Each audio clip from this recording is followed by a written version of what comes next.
Ethan Clark lay in bed for another minute, staring at the ceiling of his bedroom. The bed next to him was empty. Madison, his wife, had gone to the office, citing an urgent board meeting. Ethan was used to her absence in the mornings, but the empty pillow still left a slight feeling of discomfort.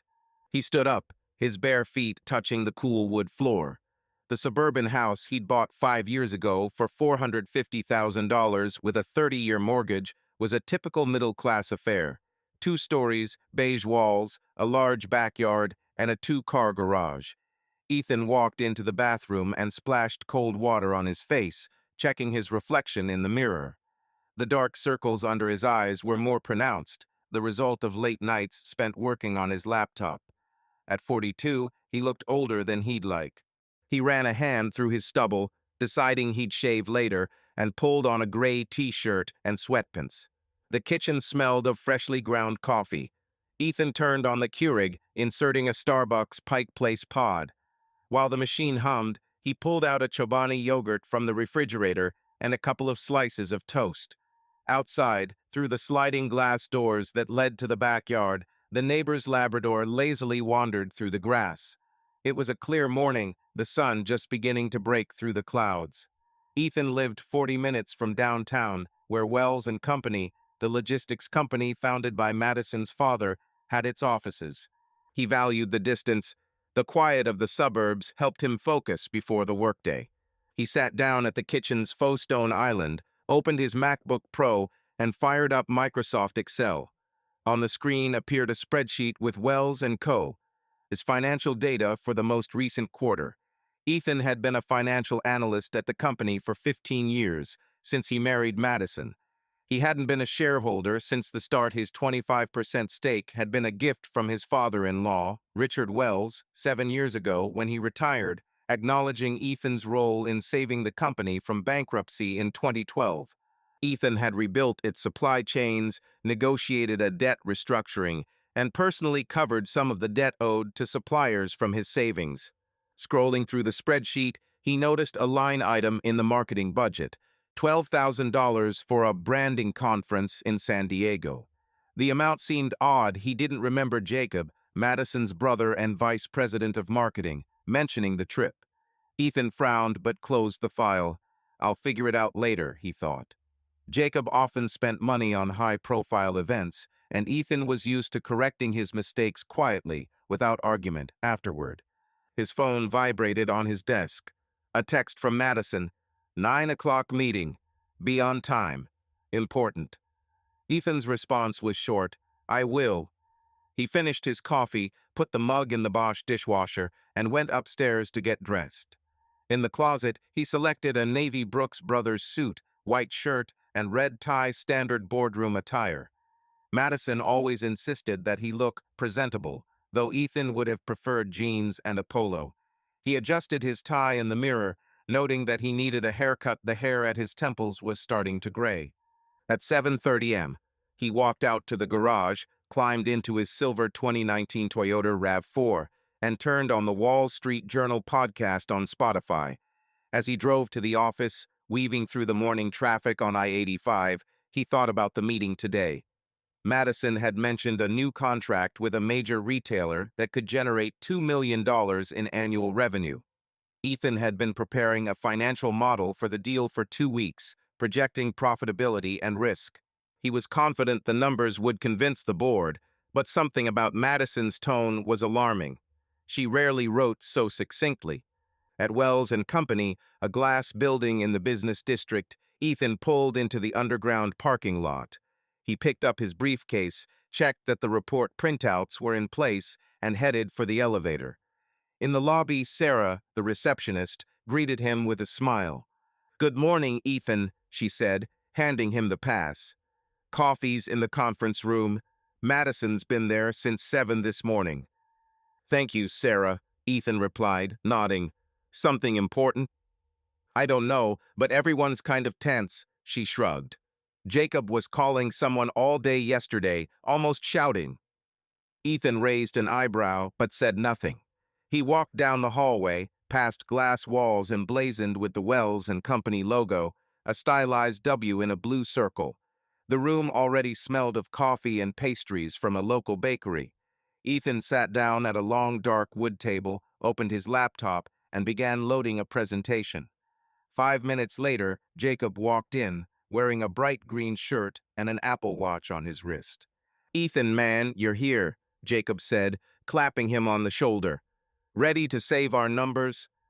"Always ready," Ethan replied, not looking up from the screen. "What's the conference in San Diego? I saw $12,000 in the budget." Jacob hesitated and adjusted his watch. "Oh, it's, branding. Meetings with influencers, potential clients. Nothing serious." "12,000 is a lot," Ethan said, looking at him. "Got an expense report." "Relax, it's all under control," Jacob waved off. "Madison approved. Focus on your contract, Mr. Calculator." Ethan pressed his lips together but said nothing. Jacob always called him that when he wanted to change the subject. A minute later, Madison walked in, wearing a black pantsuit and her hair pulled back into a high bun. She looked put together, but her eyes were tired. "Ethan," she nodded, sitting at the head of the table. "Is the presentation ready?" "Yes," he replied, opening PowerPoint. "The retailer's forecast is on slide 6. Profitability is about 15% if there are no supply disruptions." "Okay," Madison said, but her voice was distant.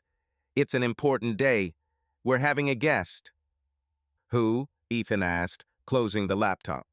"You'll see," she replied, looking at her phone. "Just be prepared." Ethan frowned. Madison rarely kept him in the dark. He wanted to ask more, but other board members began filing into the room. Linda, the CFO, and two outside investors, Bob and Carol. The conversation died down and everyone sat down. Ethan hooked up his laptop to the projector, checking if the HDMI cable works. The clock on the wall showed 8:55. He took a sip of coffee from a paper cup, trying to ignore the slight tension in his chest. "We'll start in 5 minutes," Madison announced, not looking at Ethan. "We're waiting for one more person." Ethan nodded, opening the notes on his phone to check his points. Ethan Clark sat in a conference room at Wells and Company, staring at a projector screen where his presentation on a new deal with the retailer was ready to go. The glass and dark wood room smelled of Starbucks coffee and fresh baked muffins from the bakery downstairs. A long table was covered with bottles of San Pellegrino water and notepads emblazoned with the company's logo, a blue circle with a W. Ethan adjusted his red tie, feeling the slight pressure on his neck. His MacBook Pro was hooked up to the projector, and he checked the slides one more time. Profitability charts, shipment forecasts, risk calculations. All the numbers added up. He'd spent 2 weeks working on this model, confident that it would convince the board to approve the $2 million a year deal. The clock on the wall said 8:58, and the board members were already gathered in the conference room. Linda Hart, the CFO, a woman in her 50s with a short haircut and a gray suit, was leafing through papers. Bob Kennedy, an investor, a bald man with glasses, was sipping coffee and looking at his iPhone 13. Carol Watson, the other investor, was tapping a pen on the table, checking something on her iPad. Jacob Wells, Madison's brother and vice president of marketing, sat across from Ethan, scrolling through his Apple Watch and smirking at something on the screen. Madison, the CEO, and Ethan's wife stood by the window, talking on the phone. Her black theory pantsuit was impeccable, and her voice was sharp but quiet clearly. She didn't want to be heard. Ethan opened the notes on his phone to run through the key points. He was used to board meetings opening with his financial reports, though Madison and Jacob often interrupted to steer the conversation toward branding or new marketing campaigns.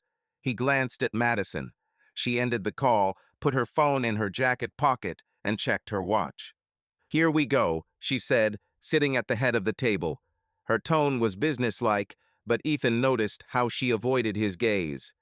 "We have an important agenda." Ethan nodded, turning to the first slide of the presentation, a graph of revenue projections. He was about to begin, but Madison raised her hand. "Wait, Ethan. Something else first," she said, looking at the door. Ethan froze. The conference room door opened, and a man in his mid-40s walked in, wearing a navy suit, neatly coiffed hair, and an easy smile. He carried a leather briefcase and projected the confidence of a business conference host. Ethan didn't know him, but something about his manner, the way he nodded at Madison, made him uneasy. "This is Nathan Reed," Madison announced, standing. "Our new strategic partner. He's joining the board to take Wells and Company to the next level." Nathan's smile widened. He shook Jacob's hand, who clapped him on the shoulder, and nodded to the others. Ethan felt his palms grow damp. He hadn't heard about the new partner. Usually Madison discussed such decisions with him, or at least mentioned them. "It's great to be here," Nathan said, sitting down next to Madison. His voice was deep, with a slight Californian accent. "I have a lot of experience scaling logistics companies, and I see huge potential at Wells and Company." "Great, Nathan," Jacob said, leaning back in his chair. "We need a fresh set of eyes. Some of these guys are getting too caught up in the numbers." He looked at Ethan, smirking. Ethan gripped his pen, but said nothing. Linda raised her eyebrows, but said nothing.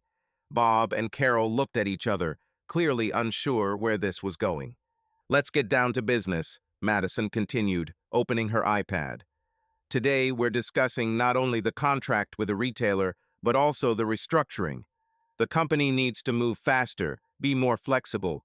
We need a new approach." Ethan nodded, expecting her to give him the floor for the presentation.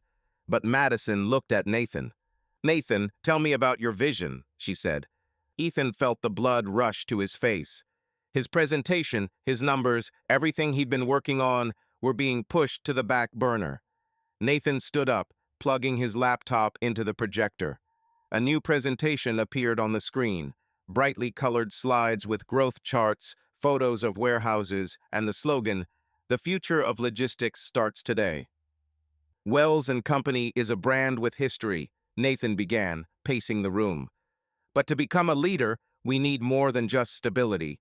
We need ambition, innovation, and speed.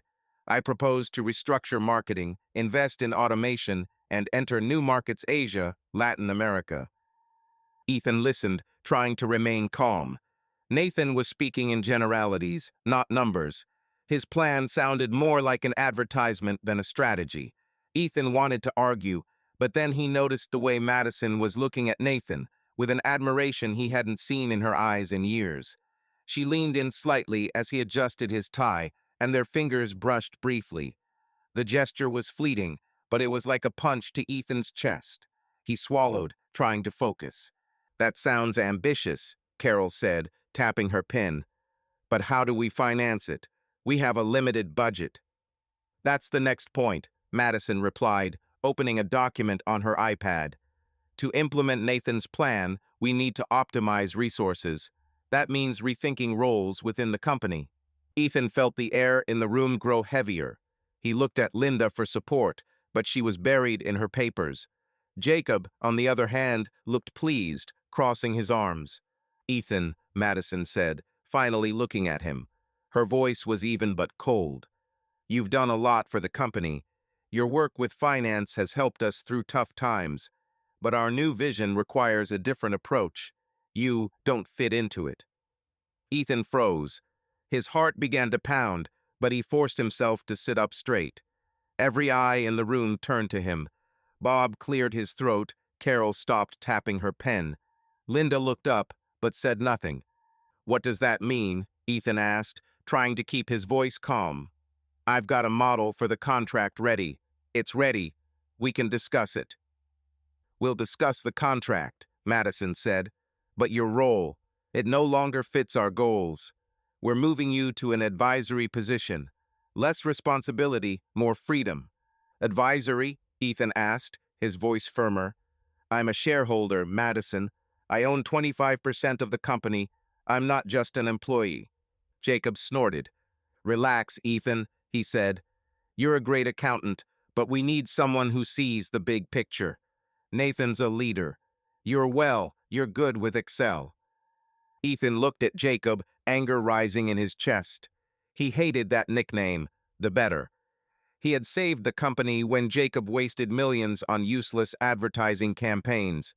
But now was not the time to argue. He turned to Madison. "Are you serious?" he asked quietly. "Without discussion? Without warning?" Madison sighed, adjusting her bun. "It's not personal, Ethan.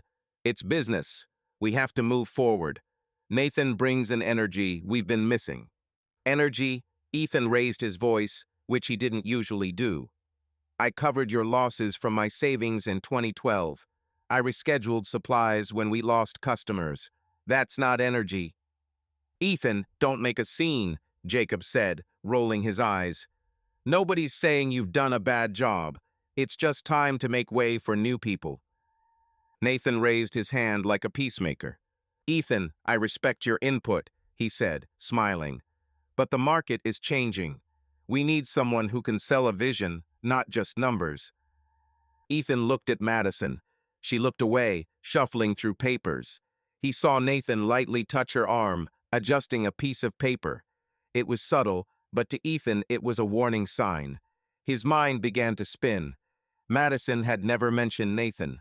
Why did she trust him so much? And this gesture, it was too personal. "I want to discuss this with the board," Ethan said, looking at Bob and Carol. "This isn't just Madison's decision. I'm a shareholder." Bob coughed again. "Ethan, we appreciate you," he said. "But Madison and Jacob presented a plan. We looked at it. It's promising." "Without me?" Ethan asked, his throat tightening. "You were discussing this behind my back." "It's not like that," Carol said, but her voice was unsure. "We were just moving fast." Linda finally spoke. "Ethan, your reports have always been impeccable," she said. "But the board has voted. We support Madison." Ethan looked at her, then at Madison. Her face was stony, but there was a hint of guilt in her eyes. Or so he imagined. He stood up, disconnected the laptop from the projector. "I understand," he said, gathering up the papers. "If I'm not needed, I'll leave. But this is not the end." "Ethan, don't be dramatic," Madison said, but he was already heading for the door. He paused in the hallway, leaning against the wall. His hands were shaking. He heard Nathan in the conference room talking about new horizons. Ethan pulled out his phone, opened Madison's text from that morning. "Meeting at 9 o'clock. Be on time. Important." Now he knew what she meant. This wasn't a contract. This was his execution. Ethan Clark walked into his suburban home, dropping his briefcase on the floor by the front door. It was 11:15 a.m., and the silence in the house was deafening after a board meeting. His Navy Brooks Brothers suit was wrinkled, his tie loose and hanging like a noose around his neck. He walked into the living room without turning on the light and collapsed on the gray West Elm sofa. His head was pounding with Madison's words, "You don't fit our vision." Jacob, her brother, calls him an accountant. And then there was Nathan Reed, the new partner, with his smug smile and his wayward gesture toward Madison. Ethan closed his eyes, trying to push away the image of her fingers adjusting Nathan's tie. This wasn't just professional. He knew. He stood up, his legs shaking with exhaustion. He needed to do something to keep himself from going crazy. The kitchen was in order. The Bosch dishwasher hummed quietly as it finished its cycle. Ethan opened the refrigerator, pulled out a bottle of Lacroix water, and took a sip, but the taste was bland. He set the bottle on the kitchen island and headed to the home office he shared with Madison. There, on the second floor, was their shared desk, a long IKEA table with 2 monitors and a pile of papers. Ethan rarely went there outside of work hours, but now he needed a distraction.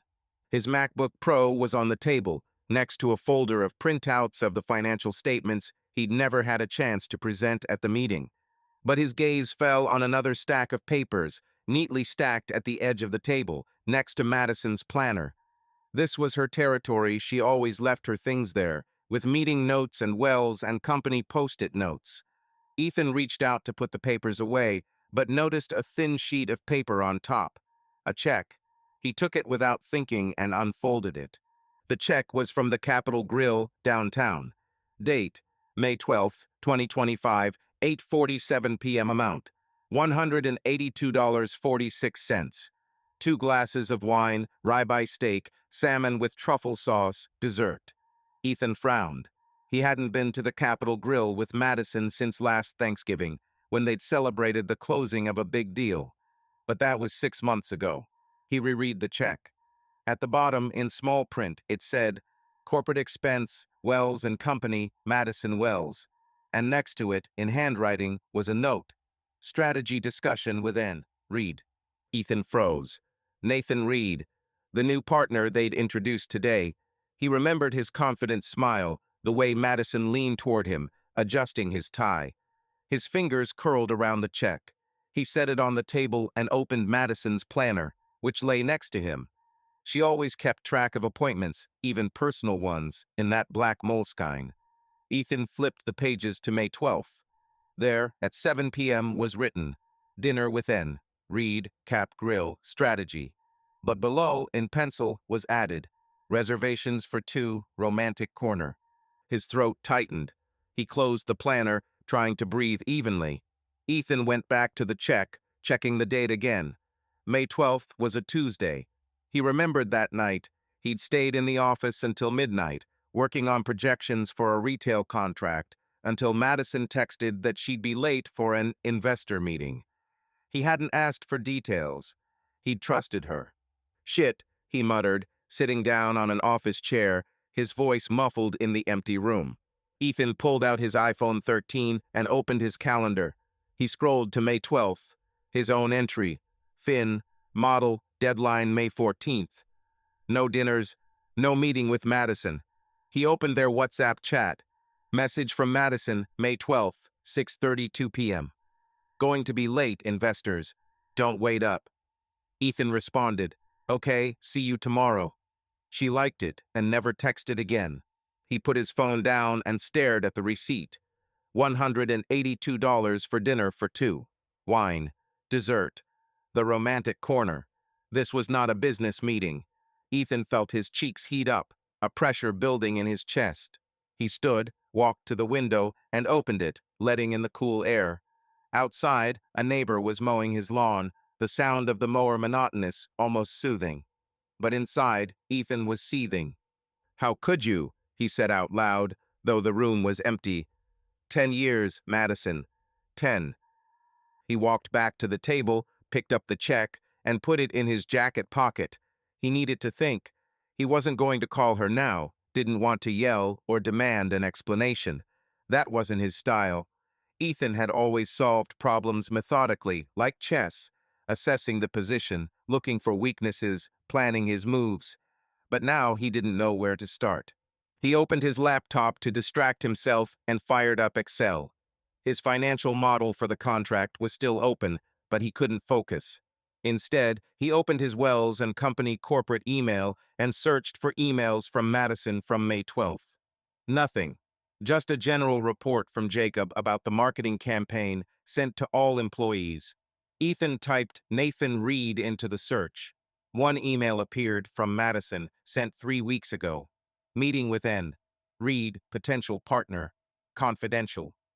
Ethan wasn't said. He leaned back in his chair, rubbing his temples. His thoughts were racing.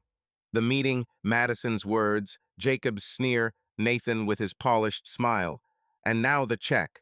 It all fit together, but Ethan didn't want to see it.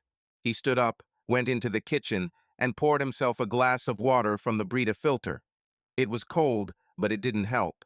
He walked back to the office, sat down, and picked up the check again. It's not a mistake, he said to himself. It's not a coincidence. Ethan pulled out his phone and dialed Linda Hart, the CFO. She was in the meeting, heard everything. Maybe she knew more. After 3 rings, Linda answered. Ethan, her voice was cautious. Are you okay? Not exactly, he said, trying to keep his voice even. Linda, did you know about Nathan Reed? About his appointment? Pause. Ethan heard her sigh. Madison mentioned it a couple of weeks ago, Linda said. Said it would attract investors. I didn't know it would be so sudden. Suddenly, Ethan repeated. And about me? Did you know they were going to throw me out? Ethan, Linda hesitated. It was Madison and Jacob's decision. I objected, but the council voted. I'm sorry. Too bad, Ethan said, clutching the phone. What do you know about the dinner on May 12th with Nathan? Dinner? Linda seemed surprised. I didn't know. Madison said she met with investors. I didn't check. I see, Ethan said. Thank you, Linda. He hung up without waiting for an answer. Linda didn't know, or didn't want to talk. Ethan looked at the check again. He could call Madison, demanding an explanation. He could storm into her office, throw the check on her desk. But that would be too easy. She would expect emotion, drama. Ethan didn't, was going to give it to her. He opened his desk drawer, pulled out an empty folder, and put the check inside. Then he picked up Madison's planner, snapped a photo of the page with a romantic corner entry on his phone, and put it back. He didn't know what he was going to do next, but one thing was clear. He wasn't going to stay silent. Not in the way they expected. Ethan stood up, turned off the office lights, and went downstairs. His hands weren't shaking anymore. He wasn't going to make a scene. He was going to act. Ethan Clark sat behind the wheel of his silver Toyota RAV4, parked outside the Brood Awakening coffee shop in a strip mall on the outskirts of town. It was 2:30 p.m., and the sun was beating down on his windshield, making him squint. He turned off the engine but stayed in the car, staring at his iPhone 13. Ethan had been up all night, turning over the details in his mind, but now he was here to get answers. He texted Leela Davis, a former colleague, the morning after he found the receipt. Leela had been an operations manager at Wells and Company, but had quit 6 months earlier, citing an unbearable atmosphere. Ethan had always respected her. She was straightforward, knew logistics better than most, and had no patience for small talk. He sent her a WhatsApp message. Need to talk. Coffee today, 2:30 p.m., Brood Awakening.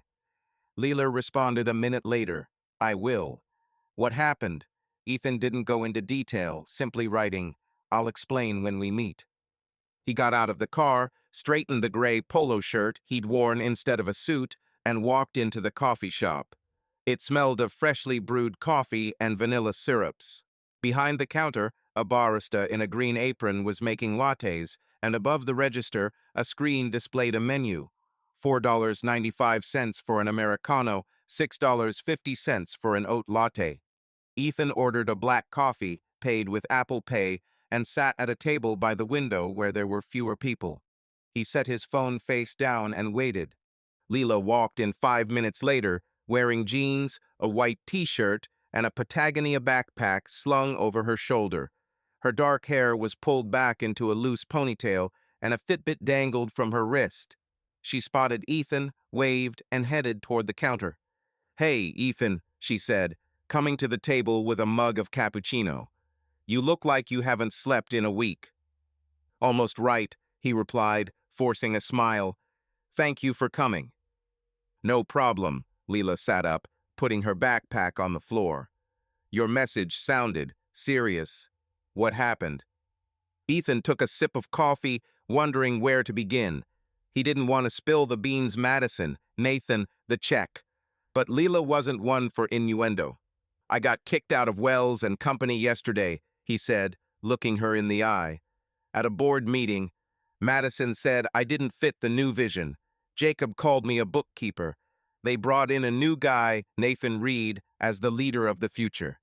Leela raised her eyebrows and put her mug down. Seriously, she said, you kept this company afloat. How many times did you save them? Remember 2019, when they almost lost the Amazon deal because of Jacob? Yeah, Ethan nodded, clutching his mug. I was up for 3 nights reworking their logistics. But that's not all. I found a receipt from Madison's dinner with Nathan. $182 marked corporate expense. And an entry in her diary, romantic corner. Leela whistled, leaning back in her chair. Damn, Ethan. This is gross. Are you sure this isn't a business meeting? Tuesday night, wine, dessert, romantic corner, Ethan said, his voice hardening. She wrote that she'd be late with investors. I was in the office, working on a contract. This isn't business. Okay, Leela raised her hands. I believe you. Madison's always been slippery, but this is a new level. Ethan nodded, looking out the window. Cars drove past, and in the parking lot, teenagers sat on the curb drinking smoothies. I don't know what to do, he said, but I can't just sit here. They kicked me out of the company, and now this. I want to know what's going on.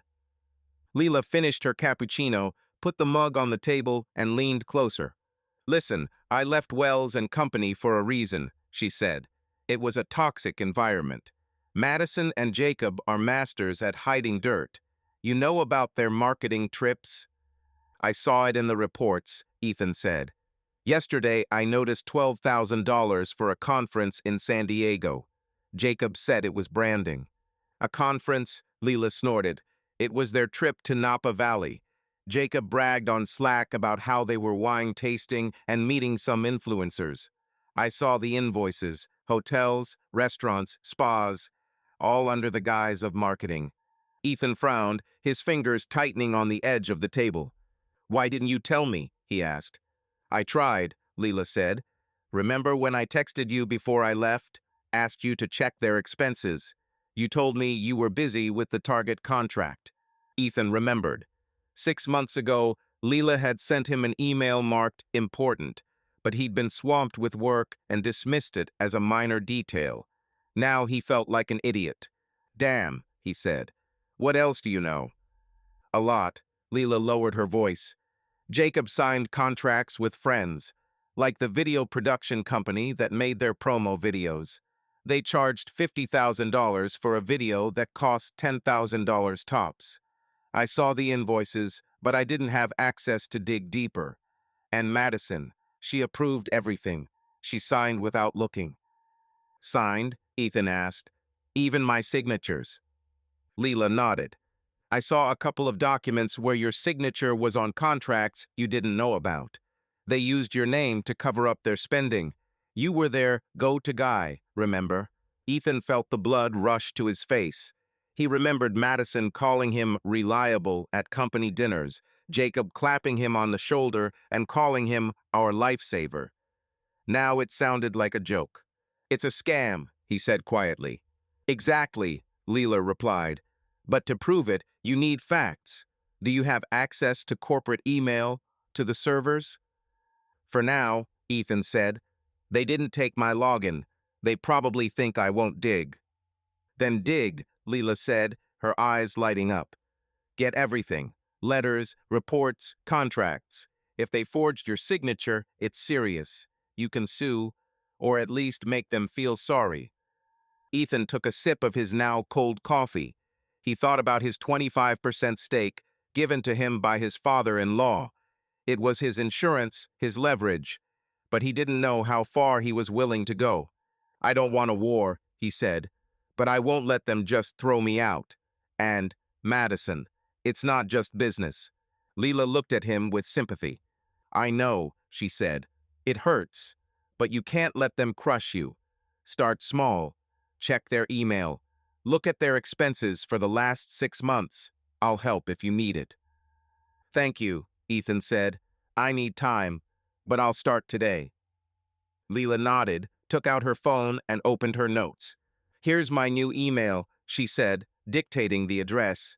If you find anything, send it to me. I know a couple of people who left Wells and Company. They might know more. Ethan filed the email into his phone. He felt something new building inside him, not anger, but determination. He wasn't going to make a scene or call Madison, but he wouldn't stay silent. More coffee? Leela asked, pointing to his empty mug. No, Ethan said, standing up. I have to go home. I have work to do. Leela smiled. Give them hell, Ethan. You deserve better.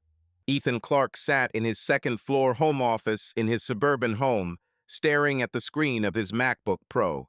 It was 10:45 p.m., and the light from the monitor reflected off his face, highlighting the dark circles under his eyes. He opened his Wells and Company corporate email in Outlook, using his login, which, to his surprise, still worked. There were 47 unread messages in his inbox, mostly spam and automated notifications. Ethan typed marketing expenses into the search bar and started with the last 6 months of reports. The first file he opened was from Jacob, a budget for a conference in San Diego, $12,000. Ethan remembered Leela's words. It was a trip to Napa Valley disguised as a business event. He downloaded the file to a folder on his desktop called Evidence. The next document was a contract with Brightwave Media, signed by Jacob. The amount was $50,000 for a promotional video. Ethan knew the market. A quality video cost $15,000 tops.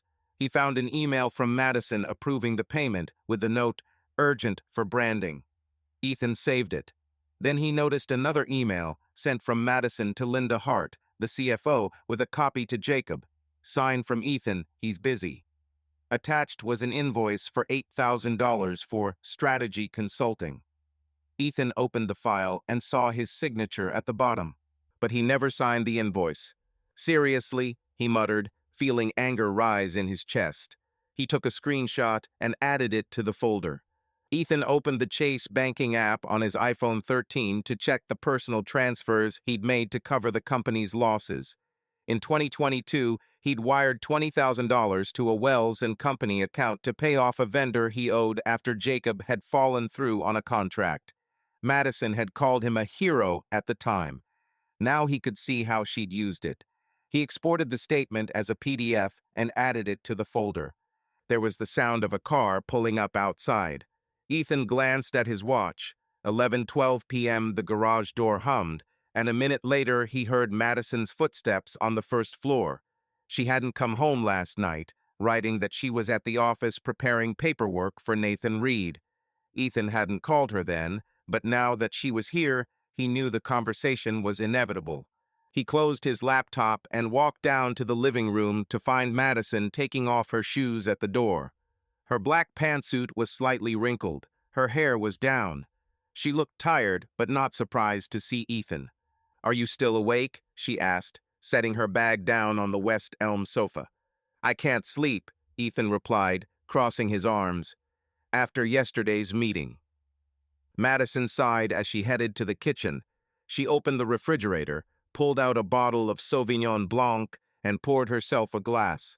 "Ethan, don't start," she said, taking a sip. "It's been a tough day. We had a decision to make."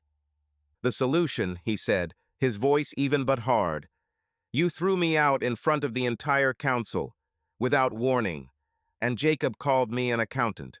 This is your vision." Madison placed the glass on the kitchen island and looked at it. "This is a business," she said. "We can't stand still. Nathan brings the ideas we need. You're good with numbers, but we need more." "More?" Ethan stepped closer. "I saved this company when you and Jacob were spending millions on your conferences. And now you bring in Nathan Reed and put him above me." Madison tensed, her fingers tightening around her glass. "Nathan's a professional," she said. "He knows how to attract investors. You can't be everywhere, Ethan." He took the check out of his pocket and put it on the table. "And this?" he asked. "Dinner with Nathan. $182. Romantic corner. Is that for investors too?" Madison froze, looking at the check. Her face went pale, but she quickly pulled herself together. "Are you going through my things?" she said, raising her voice. "It was a business meeting. We were discussing strategy." "Tuesday, wine, dessert," Ethan said, looking her in the eye. "You said you were with investors." "I was in the office, Madison. I know that's not true." She turned away and put the glass on the table. "You're paranoid," she said. "This is business. Sometimes you have to be flexible. You wouldn't understand." "Don't get it." Ethan clenched his fists, but forced himself to speak calmly. "I understand that you forged my signature. On invoices. On contracts. I found this out today." Madison looked at him, her eyes narrowing. "Have you been digging through the paperwork?" she asked. "It's confidential, Ethan. You're crossing a line." "You crossed the line," he replied. "You and Jacob. I will not remain silent." Madison stepped toward him, her voice quieter but sharper. "Don't threaten me," she said. "You want war? It would destroy us both. Think of the company, of our marriage." Marriage? Ethan almost laughed. What marriage, Madison, does it still exist? Or is it just on paper? You made your choice. I will make mine. He turned and walked back to the office, leaving her in the kitchen. His heart was pounding, but he felt strangely relieved. He hadn't shouted, hadn't broken a glass, hadn't made a scene. He'd said enough. Back at his desk, Ethan opened his laptop and continued copying files. He found another document, a $15,000 invoice for branding consulting signed with his name, even though he'd never met the company.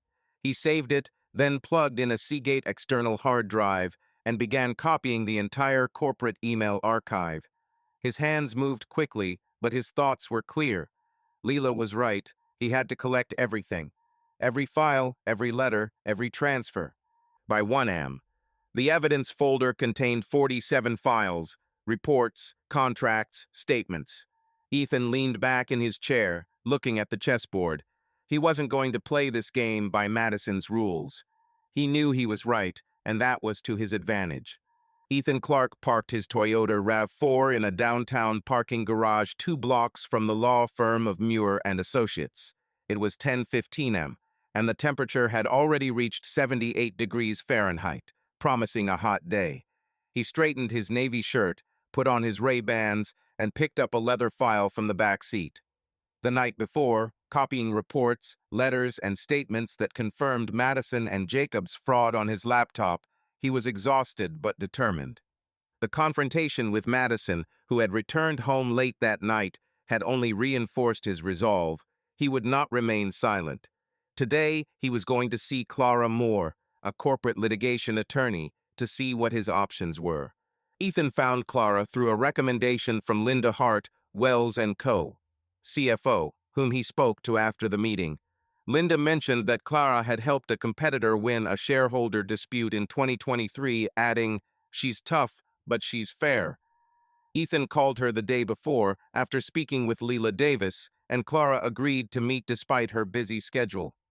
"Bring whatever you have," she said over the phone, her voice businesslike, with a slight rasp to it, as if she'd been drinking too much coffee. Muir and Associates was on the 12th floor of a glass skyscraper overlooking downtown. Ethan walked into the lobby, where the marble floor gleamed under chandeliers, and took the elevator up. At the reception area, he was met by his assistant, a young woman in a blue dress typing on an iMac. "Mr. Clark?" she asked, glancing at the screen. "Miss Moore is expecting you. Go right, room 1204. Ethan nodded, walked down the gray carpeted hallway, and knocked on a door marked Clara Moore, Senior Partner. From inside came a "Come in." Clara Moore sat at a massive walnut desk covered in folders and yellow legal pads. She was in her 50s, with short gray hair, a dark green blazer, and wire-rimmed glasses. On the desk was a mug with the words, "I survived Zoom 2020" written on it, and a potted succulent. Behind her, a glass wall overlooked the city, and shelves were lined with corporate law books and several framed awards. "Ethan, right?" Clara said, standing and extending her hand. Her handshake was firm but not aggressive. "Sit down. Coffee. Water." "Water, please," Ethan replied, sitting down on the leather chair opposite. Clara took a bottle of Evian from the mini fridge under the table and placed it in front of him. "So," she began, opening her Dell laptop, "you said on the phone that you had a problem with the family business. Let's start from the beginning. What happened?" Ethan opened a folder and laid printouts on the table. A check from the Capitol Grill for $182, a copy of a page from Madison's planner with the entry "Romantic Corner," Chase bank statements showing his personal wire transfers of $20,000 to Wells & Company, marketing expense reports for a $12,000 conference in Napa Valley, a $50,000 contract with Brightwave Media, and invoices with his forged signature. He spoke slowly, trying to capture the details. "I'm a financial analyst at Wells & Company," he began. "The company was owned by my wife's father, Madison Wells. She's the CEO. Her brother Jacob is VP of Marketing. I have 25% of the stock, a gift from my father-in-law 7 years ago for saving the company from bankruptcy. At a board meeting yesterday, Madison announced that I didn't fit the new vision. They demoted me to an advisory role without discussion. They brought in a new partner, Nathan Reed. And then I found this. He gestured at the check. Madison's dinner with Nathan. Not business. And the paperwork where she forged my signature. Clara picked up the check, glanced at it, then opened her diary. She flipped through the printouts, making notes with a pen on a yellow legal pad. Her expression remained calm, but her eyebrows rose slightly when she came to the bill with the forged signature. "How many such accounts are there?" she asked, without looking up from her papers. "I've found two so far," Ethan said. $8,000 and $15,000. But I only dug for one night. There could be more. Clara nodded, put the documents aside, and took off her glasses, rubbing the bridge of her nose. "Okay," she said. "Let's break this down.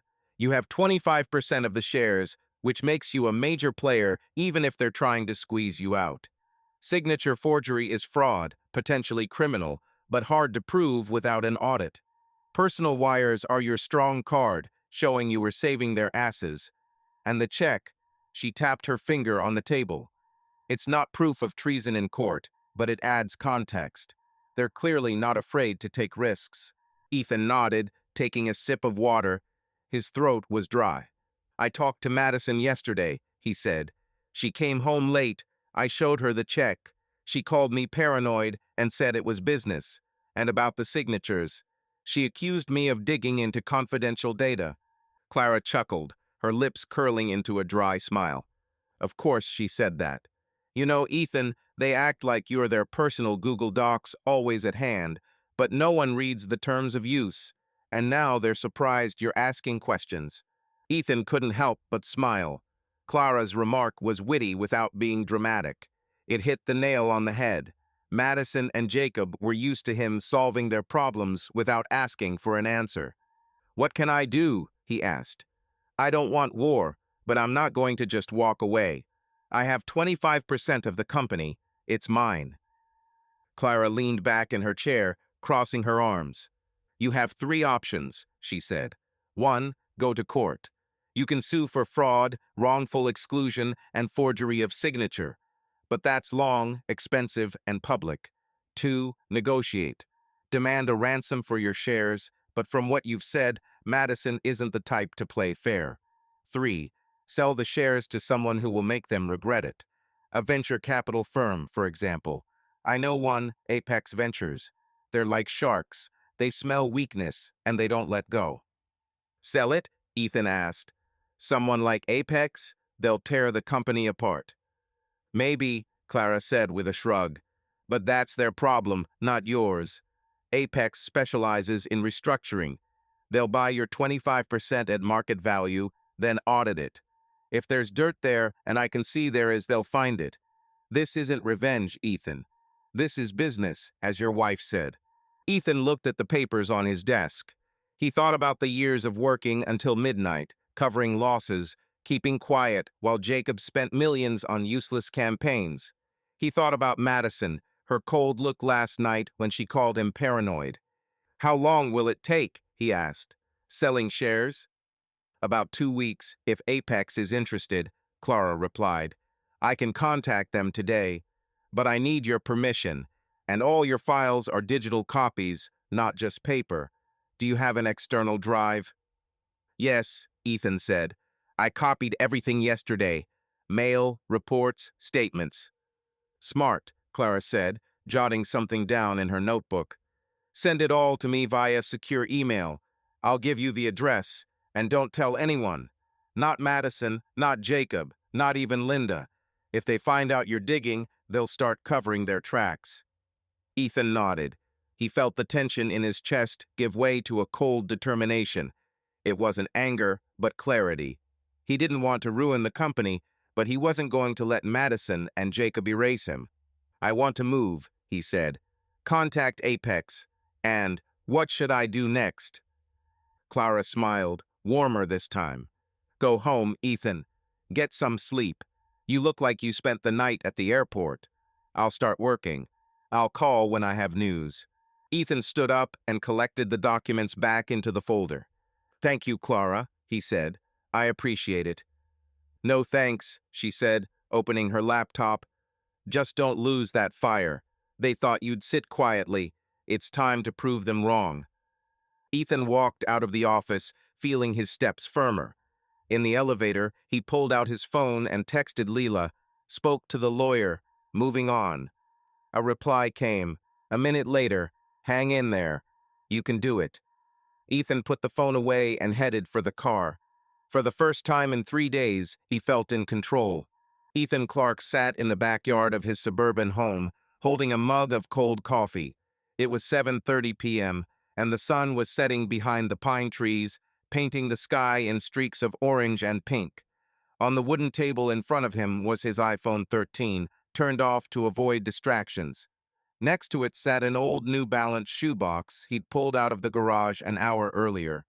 Inside were photos, letters, and notes from the early years of his marriage to Madison, things he hadn't opened in years. After a meeting with attorney Clara Moore to sell his 25% stake in Wells and Company to venture capital firm Apex Ventures, Ethan felt the need to look back. Not to feel sorry, but to understand how he'd ended up here betrayed by his wife in business and marriage, with a check for her dinner with Nathan Reed in his pocket and a dossier of evidence against her and her brother, Jacob. Ethan set the mug on the table and opened the box. On top was a photograph taken in 2010, shortly after their wedding. It showed him and Madison standing outside Wells & Co.'s first office, a tiny strip mall space they rented for wedding $200 a month. Ethan, in jeans and a polo shirt, had his arm around Madison's waist, and she, in a white dress, laughed into the camera. The company was struggling back then. Madison's father, Richard Wells's old business, was drowning in debt after the 2008 recession.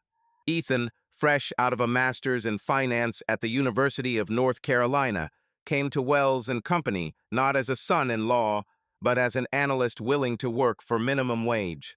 He remembered their first night together in that office. It was about midnight, and they were sitting on the floor, surrounded by boxes of paperwork. Ethan was sorting through vendor invoices, and Madison was typing up client emails on an old Dell Inspiron. They couldn't afford new equipment, and the internet kept going out. Madison had said, "If we pull this Home Depot deal off, I'll buy us some real coffee, not that Dunkin' crap." Ethan laughed, handing her a $1 plastic cup of coffee. "Do this, and I will stay with you forever," he replied. She smiled, leaned over, and kissed him, leaving a lipstick mark on his cheek. At the time, it seemed like the start of something big. They worked until dawn, and the $50 citizens in a year deal with Home Depot went through. Ethan crunched every number, making sure they wouldn't lose the client to a logistical blunder. Madison signed the deal, and then they celebrated with Domino's Pizza in the office. Ethan put the photo on the table and pulled a yellowed notebook out of the box. On the first page, in his handwriting, were 2011 supply forecasts, routes, fuel costs, driver salaries. He had proposed optimizing the routes, cutting costs by $8,000 a month. Madison called him a genius, and Richard, her father, shook his hand and said, "You're going to save us, son." Ethan believed they were building a future together. He saw Madison as a partner as well as a wife smart, ambitious, willing to take risks. But there were signs he was ignoring. Ethan recalled a meeting in 2012 when the company was on the brink of bankruptcy. He had proposed a debt restructuring and personally transferred $10,000 from his savings to pay suppliers. Madison thanked him, but the next day she flew to a conference in Chicago, leaving him to deal with the banks. She returned with new ideas for a rebranding, but no concrete plan. Ethan didn't mind he loved her and trusted that she knew what she was doing. He pulled out another photo, a trip to Nashville in 2013, when Wells and Company first turned a profit. They stayed at a $1.90 a night hotel, drank cheap wine, and dreamed of expanding. Madison said, "We'll make Wells and Company the market leader. You and me, Ethan. No one can stop us." He nodded, holding her hand. But even then, she was changing.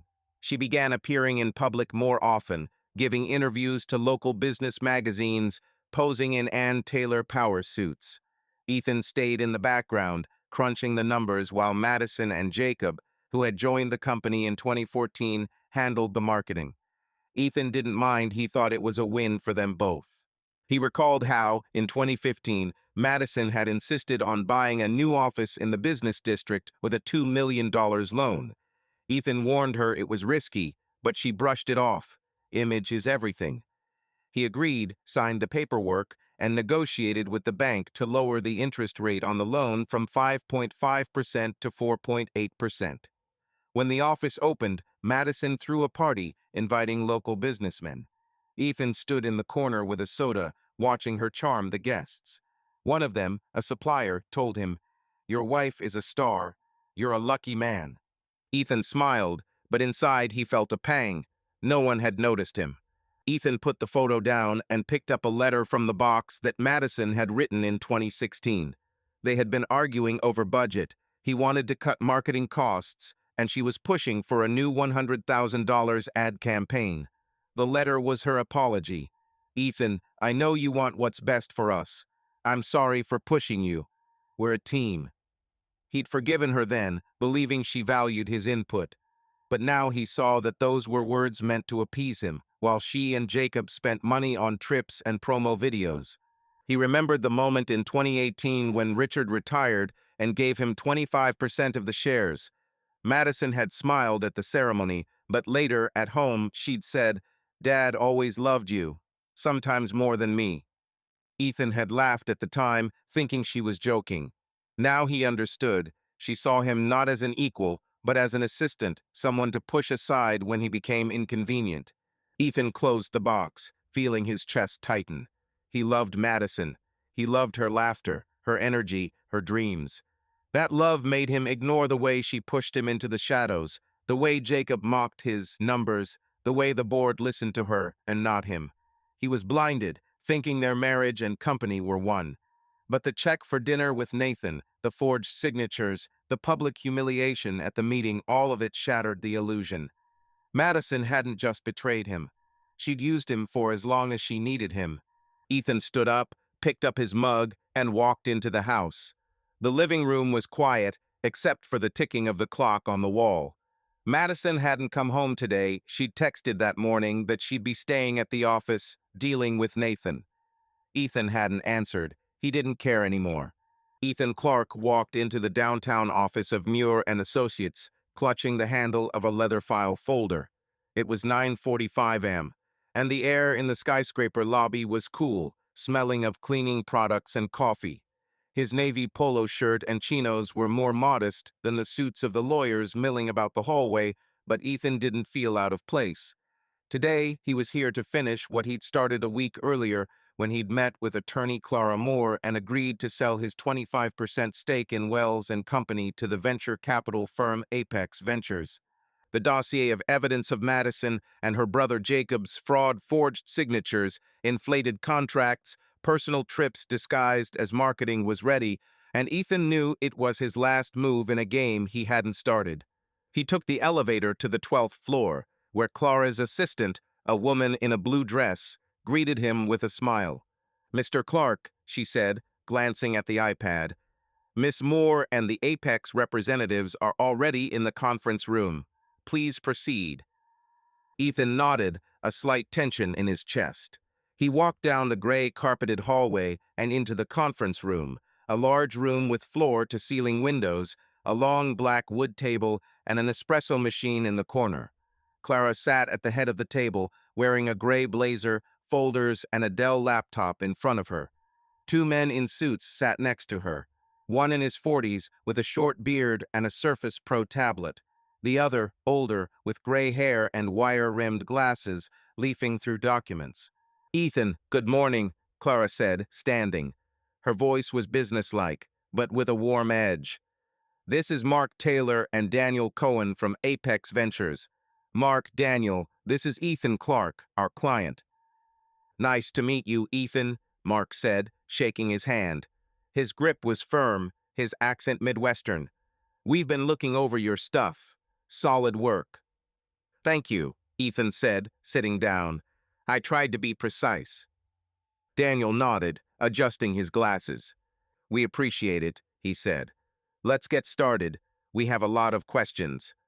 Ethan opened his folder where the printouts were: a $182 receipt from the Capitol Grill confirming Madison's dinner with Nathan Reed, Chase bank statements showing his personal transfers of $20,000 to cover Wells & Co.'s losses, marketing expense reports showing $12,000 for a trip to Napa Valley disguised as a conference, a $50,000 contract with Brightwave Media, and invoices with his forged signature for $8,000 and $15,000. The Seagate external hard drive he'd given Clara 2 days earlier contained digital copies of all the files, including 47 corporate emails in which Madison and Jacob had discussed questionable spending.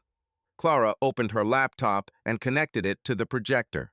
Ethan's spreadsheet of Wells and Company financial data appeared on the screen. Ethan has collected evidence of wrongdoing at the company, Clara began. Forged signatures on invoices, inflated contracts with affiliates, personal expenses disguised as corporate ones. His 25% of the shares give you significant leverage to restructure. Mark leafed through the documents, stopping at the invoice with the forged signature. Is this your signature? He asked, looking at Ethan. No, Ethan said. I didn't know about these bills. Madison, my wife, signed them on my behalf. I found this 3 days ago. Daniel wrote something down on his tablet, then looked at Ethan. You understand that selling your shares will trigger an audit, he said. We're not just buying a stake. We're checking everything: finances, contracts, operations. If there's dirt, we'll find it. I understand, Ethan said, his voice even. I want the truth to come out. Clara looked at him, her eyes narrowed slightly, but she nodded. Okay, she said. Apex is offering to buy your 25% for $1.2 million, based on Wells & Co.'s current valuation.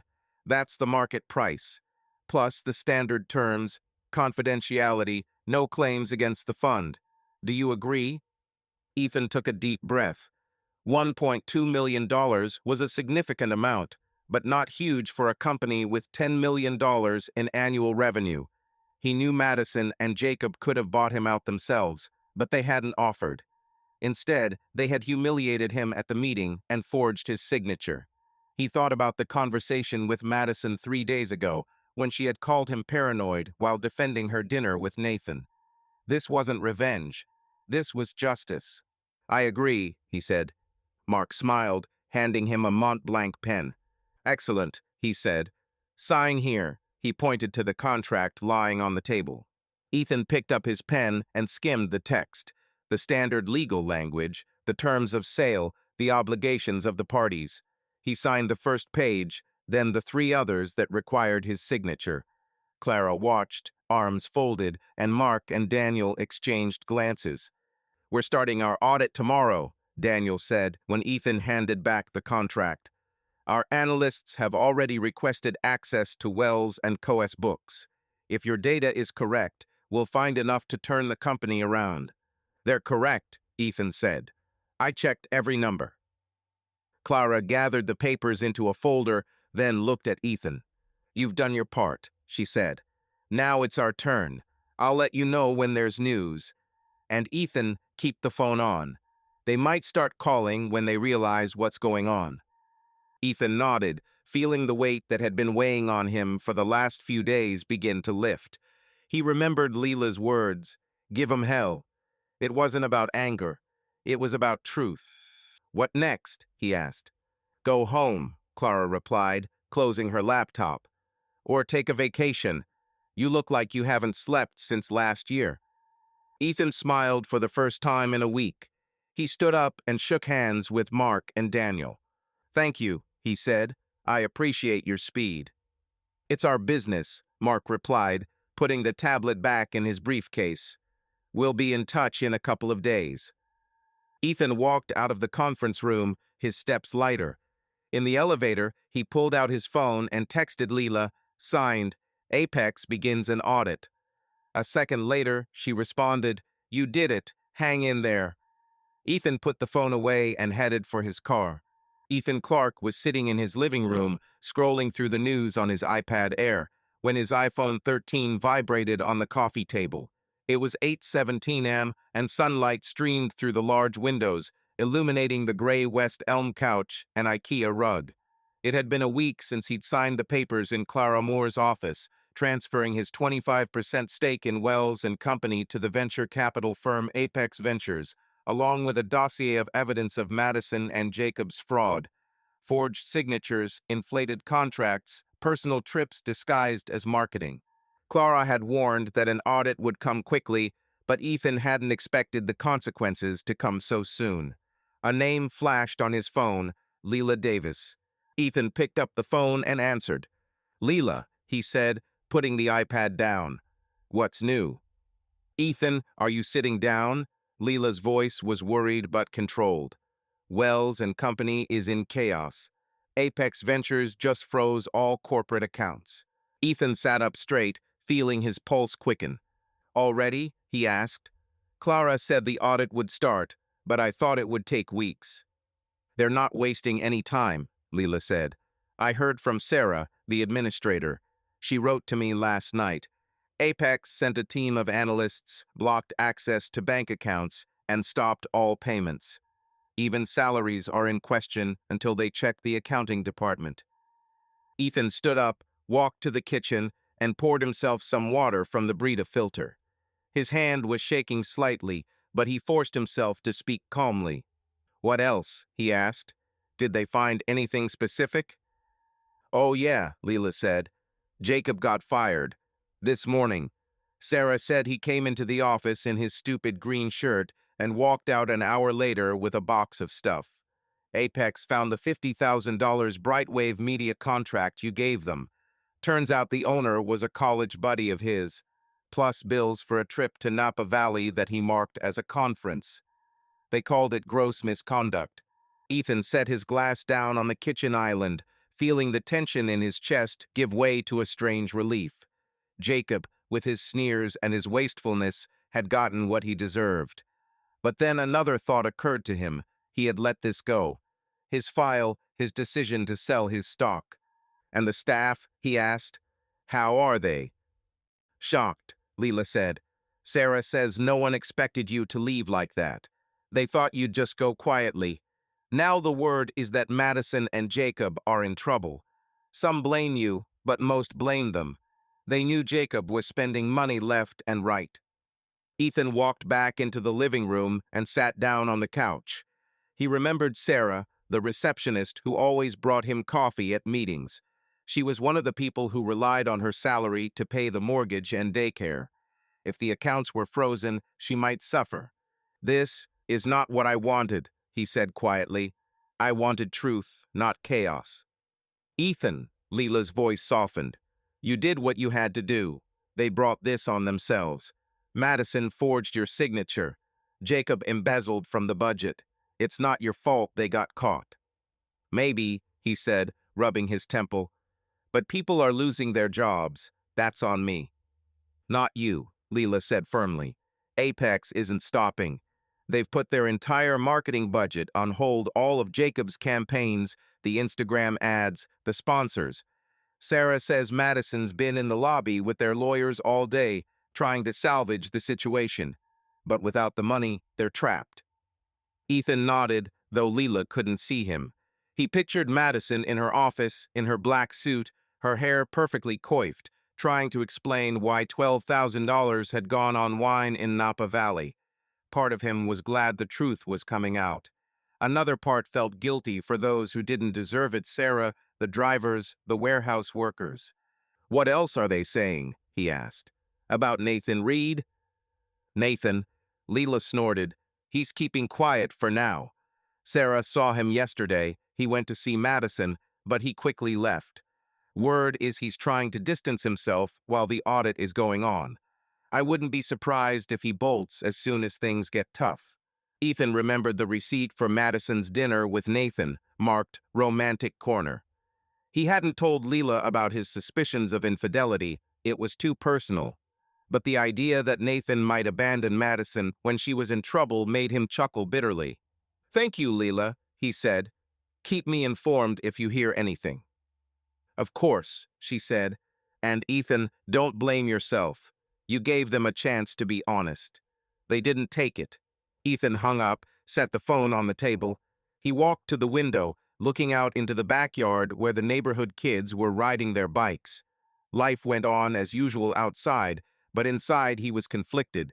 He wanted Madison and Jacob to answer for their actions, for humiliating them at the meeting, for forging his signature, for spending money. But he didn't want innocent people to get hurt. He thought about his $20,000 wire transfer in 2022 to save the company, about the nights he'd worked while Madison spoke at conferences. He'd done this for the people who depended on Wells and company, not just her. Ethan walked back to the couch, picked up his iPad, and opened a business news story on Bloomberg. The headline read, "Apex Ventures buys stake in logistics firm, restructuring expected." The article didn't mention him by name, but it described how Apex had frozen Wells and Coge's accounts and launched an audit because of potential violations. Ethan felt a pang of pride. His dossier had worked. But then he thought, what if the company didn't survive? He put the iPad down without finishing reading. His phone buzzed again. A text from Clara. "Apex has begun an audit. Jacob has been fired. Expect calls from Madison. Don't answer without me." Ethan wrote, "Got it. Thanks." He knew Madison might try to reach out, like she had after their confrontation 3 days ago, when she'd called him paranoid about the check. But he wasn't going to talk to her. Not now. Ethan walked into the kitchen, opened the refrigerator, and pulled out a bottle of Ewingling. He rarely drank during the day, but today he made an exception. He sat in the backyard and took a sip, watching the sunset. Relief that the truth was coming out mixed with guilt for the chaos he had unwittingly caused. He thought about Sarah, about the drivers, about those who hadn't known what was coming. But Leela was right. Madison and Jacob had chosen this path.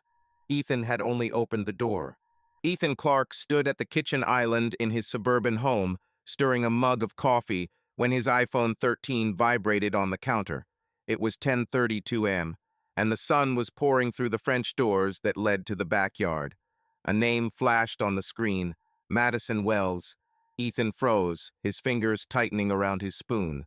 It had been a week since he sold his 25% stake in Wells and Company to the venture capital firm Apex Ventures, handing over a dossier of evidence of fraud by Madison and her brother Jacob. Forged signatures, inflated contracts, trips disguised as marketing. 2 days earlier, Leela Davis had reported that Apex had frozen the company's accounts, suspended marketing budgets, and fired Jacob.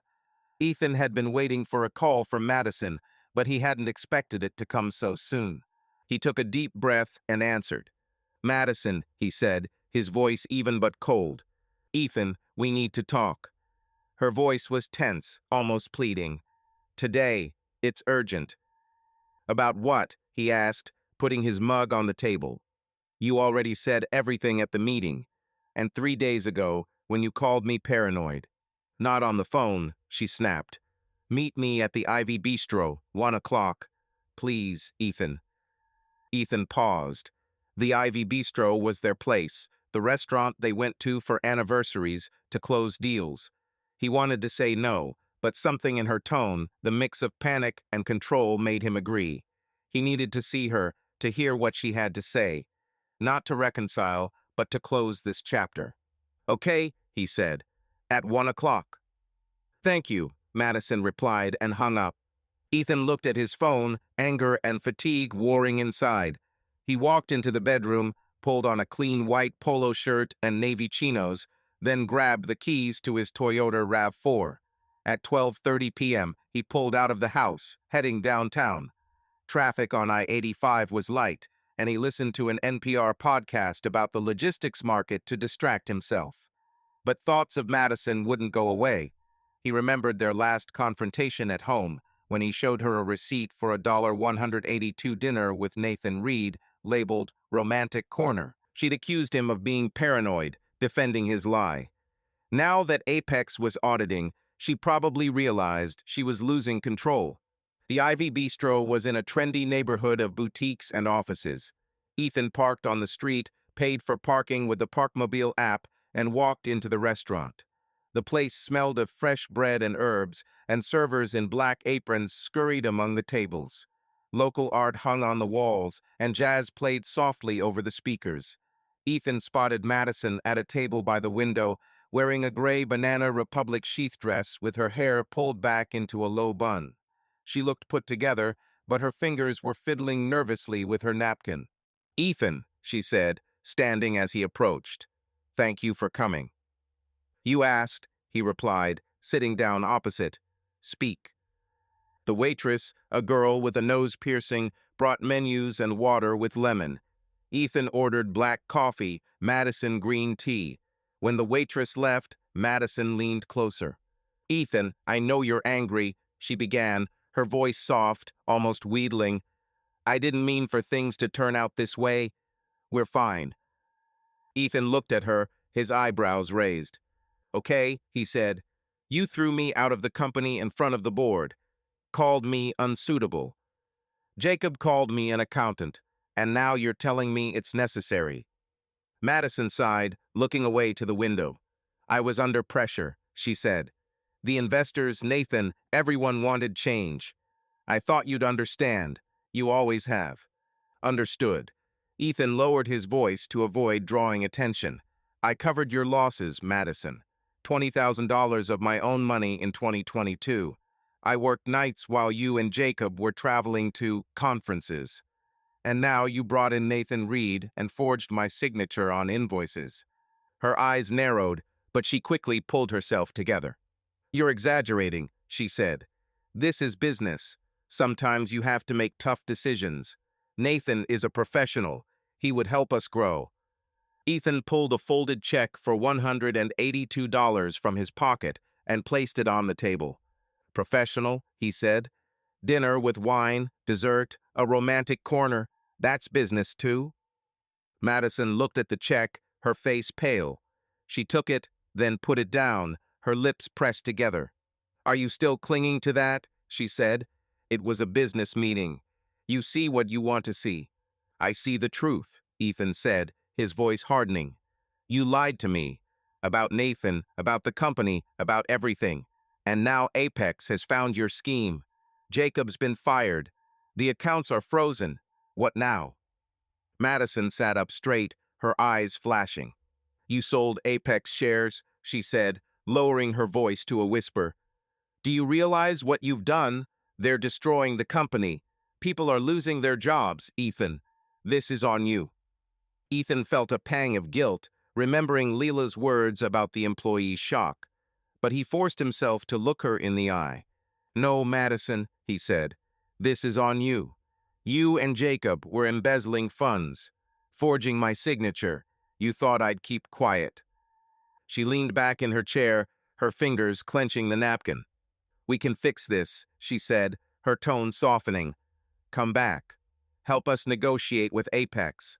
We'll find a way. For us. For the company." Ethan looked at her, feeling something inside him break. He remembered their early years, dreaming together, working in a tiny office. But that Madison was gone, replaced by a woman who manipulated, lied to, and betrayed him. "It's too late," he said, his voice quiet but firm. "You've made your choice. I've made mine."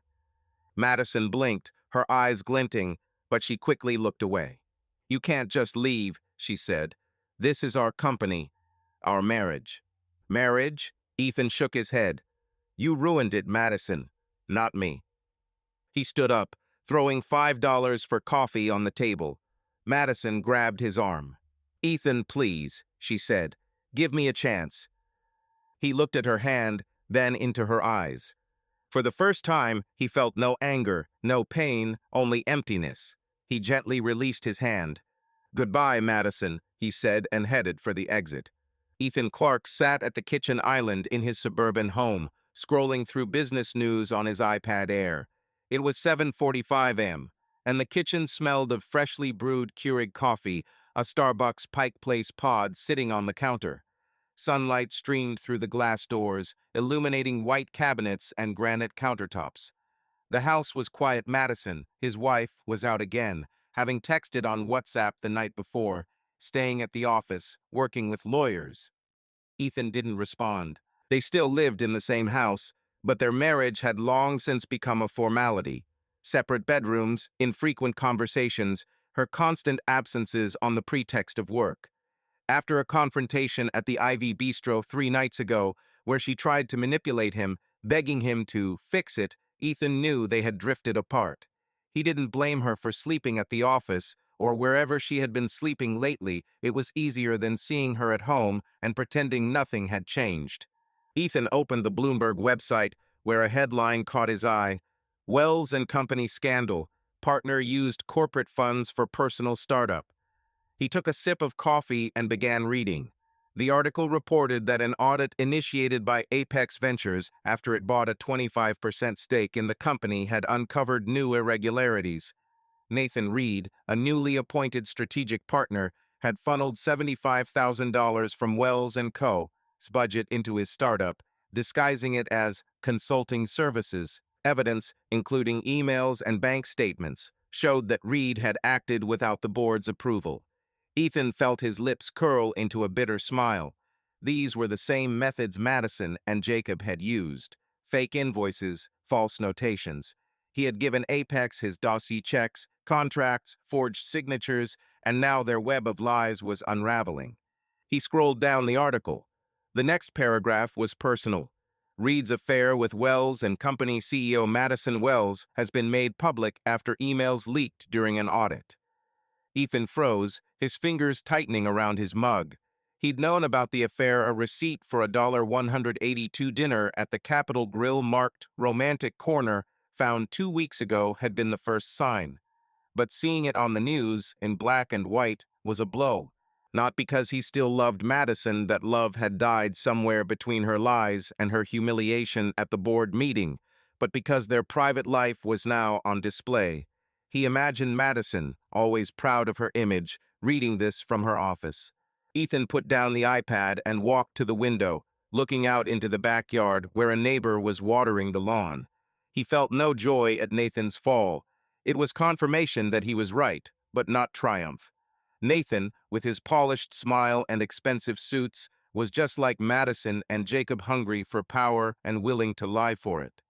Ethan remembered the meeting where Nathan was introduced as the leader of the future, and Madison straightening his tie. He had felt a twinge of jealousy then, but now it seemed distant, almost unimportant. His phone buzzed. A text from Leela Davis, a former colleague. "Have you seen Bloomberg? Nathan is in deep trouble. Everyone is talking." Ethan wrote, "Just read it. What's going on in the office?" Leela responded a minute later, "A mess. Nathan hasn't shown up. His office is empty. Maddie is trying to save face, but investors are furious." Ethan sent, "Thanks, keep me posted." He didn't want to dig into the rumors, but Leela's news helped him understand the scope of the situation. Ethan walked back to his desk, opened his MacBook Pro, and checked his Outlook email. An email from Clara Moore, his attorney, arrived at 7:12 am. "Ethan, the audit is underway. Nathan is under attack. His startup is being audited. So are Madison and Jacob. Don't answer your phone without me." Ethan nodded to himself. Clara was right. Madison had already tried to manipulate him at the Ivy Bistro, and he wasn't going to give her a second chance. He closed his laptop and walked into the garage, where a box of things from his office at Wells and Company sat. He'd taken them a week ago when he realized he wasn't coming back.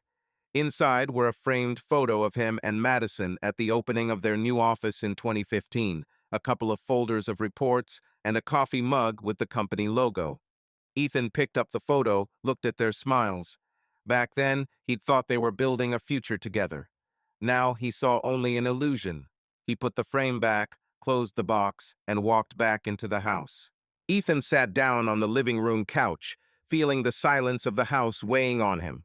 He and Madison lived under the same roof, but their lives were separate. She slept in the spare room when she was home and spent most of her time in the office, or, as he now knew, with Nathan. Their marriage was dead, and Ethan was just waiting for the right time to file for divorce. He didn't want arguments or drama, he just wanted to get away. His phone vibrated again. Unknown number. Ethan didn't answer, but a minute later a voicemail arrived. He turned it on, putting it on speaker. Madison's voice, shaky but sharp. "Ethan, it's me. We need to talk. You don't know what you've done. Call me." Ethan deleted the message without calling back. He remembered her words in the restaurant. "We can to fix everything." Then he said, "It's too late," and nothing changed. Ethan picked up his iPad and opened a Forbes article about Nathan's reputation in tatters. His startup, which promised to revolutionize logistics, had lost investors and business partners, had broken contracts. Ethan pictured Nathan in his office, with his expensive watch and smug smile, now having to explain his actions. It didn't make Ethan happy, but it confirmed that he had made the right choice in handing over the dossier to Apex. Ethan Clark sat in the home office on the second floor of his suburban home, staring at the screen of his MacBook Pro. It was 9:15 a.m., and sunlight filtered through the blinds, illuminating a wooden desk littered with folders and an old chessboard. The coffee in his Wells and Company mug had gone cold, but Ethan didn't notice. His mind was on the letter he'd received the night before from Madison's lawyer, accusing him of emotional harm over the sale of his 25% stake to the venture capital firm Apex Ventures, which had led to an audit, Jacob's firing, and a public falling out with Nathan Reed. Ethan read the letter 3 times, feeling a mixture of irritation and fatigue. It was Madison's last attempt to maintain control, but he knew their marriage was over, and today was the day he would close the chapter. Ethan and Madison still lived in the same house, but their lives were separate. She slept in the guest room when she was home and spent most of her time in the office, trying to save Wells and Company from collapse. Since their confrontation at the Ivy Bistro a week earlier, where she had begged him to fix everything, they had barely spoken. Her frequent absences working late, meeting with lawyers, she wrote on WhatsApp had become the norm. Ethan didn't mind. The quiet of the house was better than her manipulations. He had decided to file for divorce 3 days ago, after news of Madison's affair with Nathan hit Bloomberg. It wasn't anger, but clarity. He no longer wanted to be part of her world. He opened his Outlook email and found a message from Clara Moore, his attorney. "Ethan, divorce papers are ready. Come by at 11 o'clock today." Madison's letter was an empty threat. "Don't worry about it. Call if you have any questions." Ethan wrote, "I will. Thanks." He stood up, put on a navy polo shirt and chinos, grabbed the keys to his Toyota RAV4, and left the house. On the way to Clara's office, through light traffic on I-85, he listened to an NPR podcast about the real estate market, but his thoughts were on the past. 10 years of marriage, dreams of Wells and Company, Madison's betrayal. He didn't regret his decision, but he felt the weight of ending. The office of Muir and Associates on the 12th floor of a skyscraper greeted him with the familiar cool of the lobby and the smell of coffee. Clara's assistant, in a black dress, led him into a conference room, a room with panoramic windows, a long walnut table, and an espresso machine. Clara was sitting at the table, wearing a gray jacket with folders and a Dell laptop in front of her.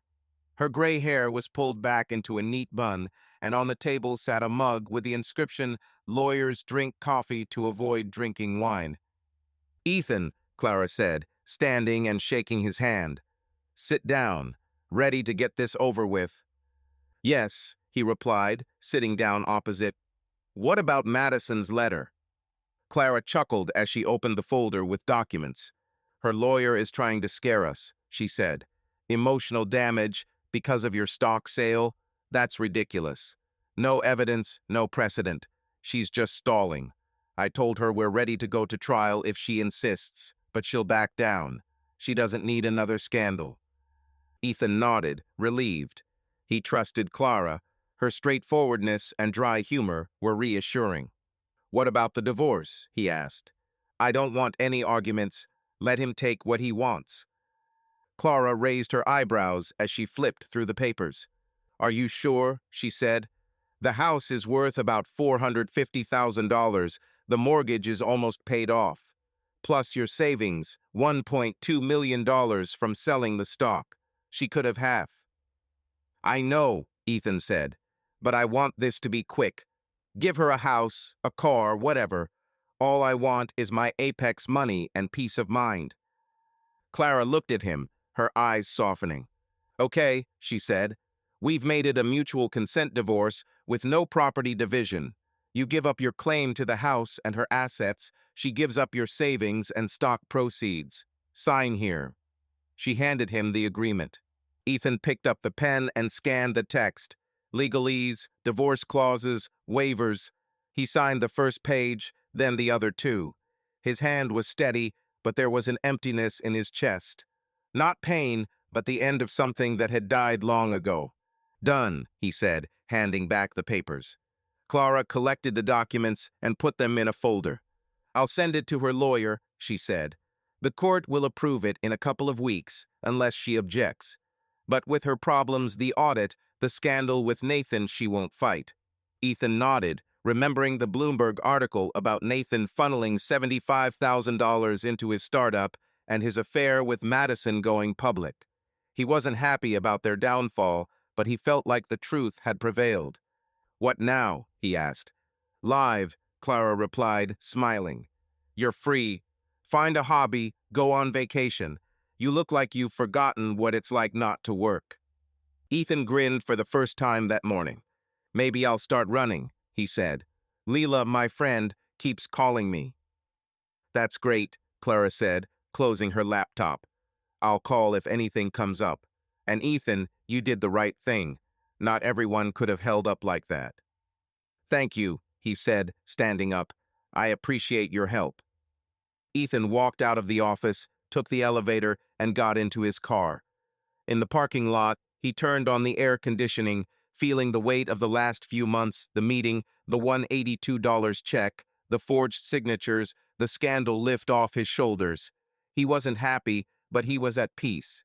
He wasn't Madison's husband anymore. He wasn't part of Wells and Company. He was just Ethan, and that was enough. At home, he walked into the living room, where an iPad sat on the coffee table. A new alert from Bloomberg. Wells and Company loses key clients in audit. Ethan didn't open it. He knew Madison and Jacob were reaping the consequences, and he didn't need to read it to confirm it. He picked it up, phone, wrote to Lilia, filed for divorce. Everything is signed. The answer came a minute later. You did it. Proud. Run tomorrow at 7? Ethan smiled, replied. Deal. He walked to the backyard, sat on a wooden chair, and looked out at the pine trees. The evening air was warm, and somewhere in the distance, children laughed and rode their bikes. Ethan closed his eyes, feeling the past slip away, leaving room for something new. Ethan Clark woke up at 6 a.m. to the soft ringing of his iPhone 13 alarm. He lay in bed, staring at the ceiling of his suburban bedroom. The silence was unfamiliar. Madison no longer lived here. After signing divorce papers 2 weeks earlier, she had moved into an apartment downtown, taking her belongings, clothes, paintings, a collection of vintage jewelry.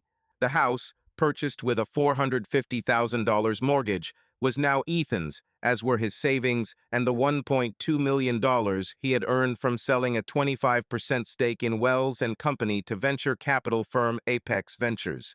The divorce had been quick. He had dropped the property dispute to close the chapter, despite Madison's accusations of emotional damage, which his attorney, Clara Moore, dismissed as empty.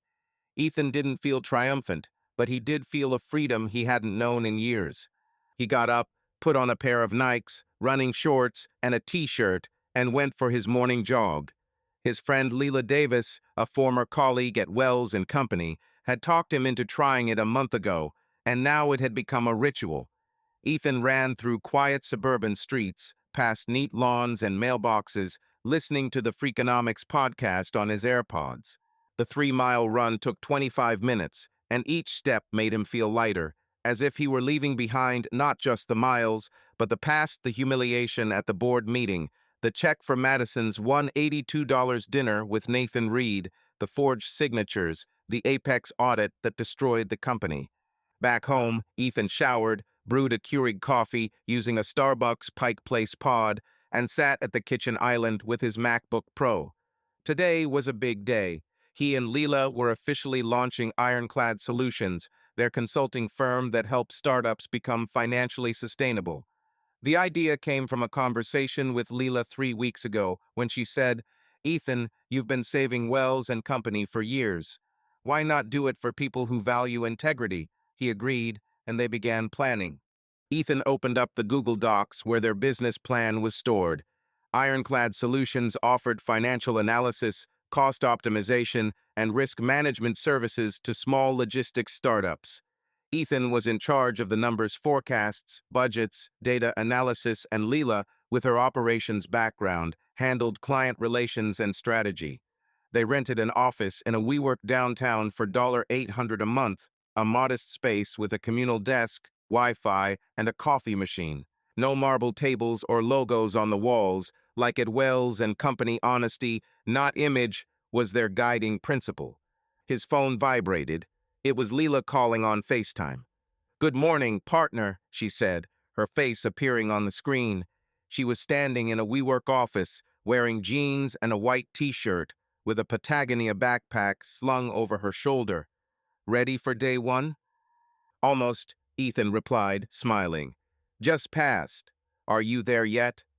"Yeah." Leela turned the phone around to reveal an office, a long desk, several laptops, a whiteboard with markers. "I brought Dunkin' coffee and donuts. Our first customer is coming at 11 o'clock. Delivery startup, $500,000 in revenue a year, but they're drowning in debt. Sounds like your thing." "Very well," Ethan said.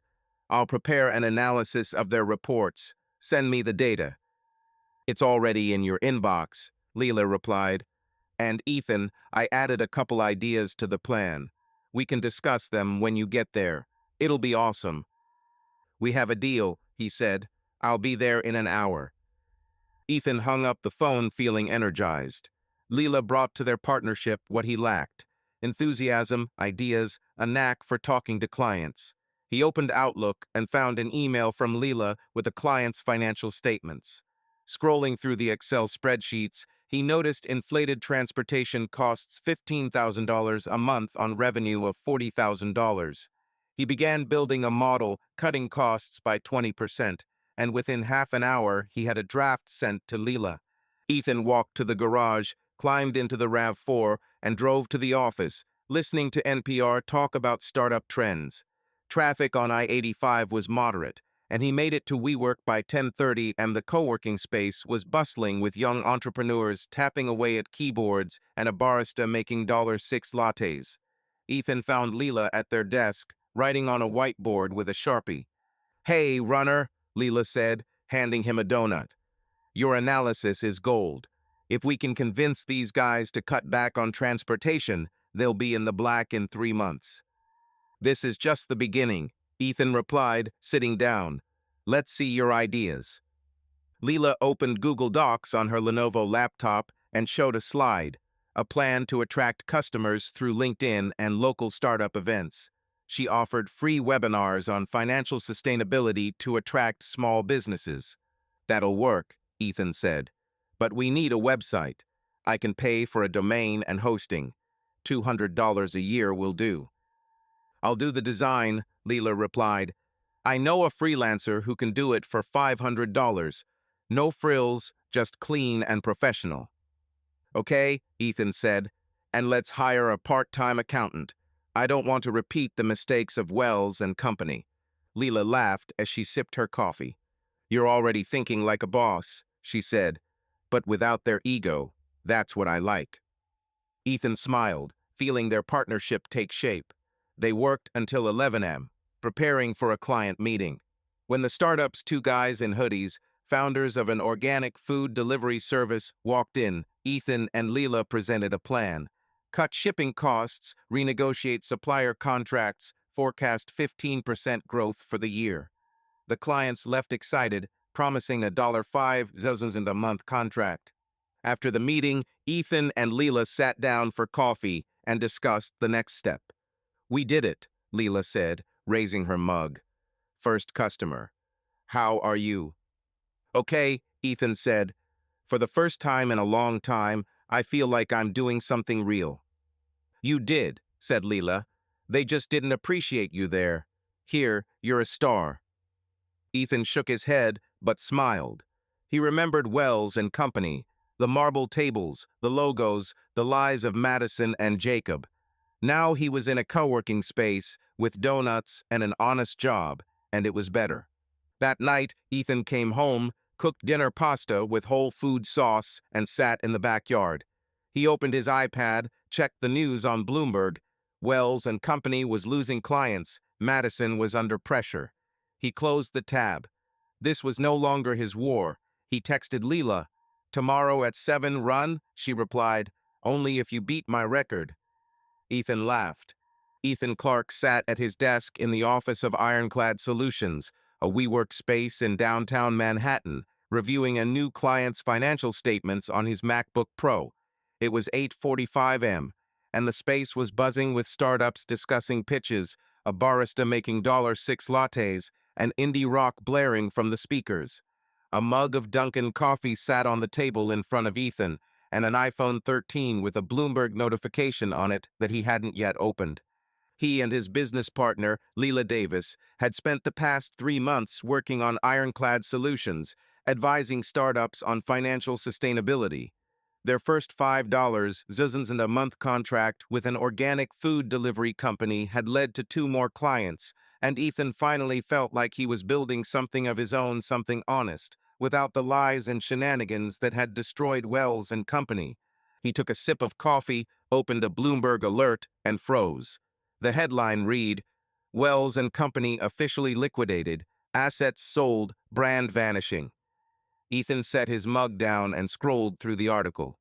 Apex Ventures, which had bought his 25% stake for $1.2 million 3 months earlier, had completed its audit and made a decision. Wells and Company was beyond repair.